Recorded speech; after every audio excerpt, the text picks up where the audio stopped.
घटना दुखद है, मर्माहत करने वाला है।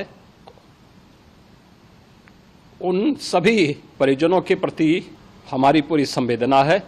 യോഗി ആദിത്യനാഥ് ഒരുപക്ഷെ സ്വന്തം സംസ്ഥാനത്തെ ജനങ്ങൾക്ക് ഒരു പ്രശ്നം വരുമ്പോൾ അല്ലെങ്കിൽ അവിടെ എത്തുന്ന ജനങ്ങൾക്ക് ഒരു ബുദ്ധിമുട്ടുണ്ടാകുമ്പോൾ ഇങ്ങനെ കരഞ്ഞ് നിലവിളിക്കുന്ന ഒരു മുഖ്യമന്ത്രിയെ കാണുന്നത് ആദ്യമായിട്ടായിരിക്കും. ഇന്നലെ യോഗിയുടെ വാക്കുകൾ ഇടറിയപ്പോൾ സത്യത്തിൽ ഇന്ത്യ ഒന്നാകെ ഒരു നിമിഷം ഒന്ന് കണ്ടമിടറിപ്പോയി ഇന്ത്യയിലെ ജനങ്ങൾക്ക് എന്നുള്ളതാണ്.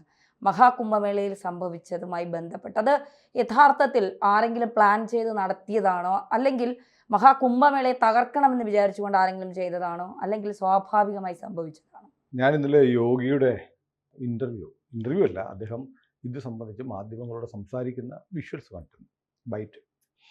ഇതൊന്നും കരഞ്ഞ് നിലവിളിച്ചൊന്നുമില്ല യോഗി. അദ്ദേഹം ഈ അപകടത്തെക്കുറിച്ച് സംസാരിച്ചപ്പോൾ അദ്ദേഹത്തിന് വാക്കുകൾ കിട്ടുന്നുണ്ടായിരുന്നില്ല.